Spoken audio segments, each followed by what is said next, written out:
It is 5 after 12, Thursday morning, just after midnight here, and I'm gonna look. I heard some banging out here. I wasn't sure what it is, but you can sort of see this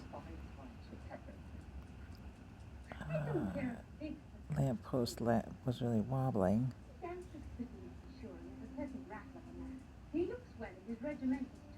And I'm not sure what that swinging cord is.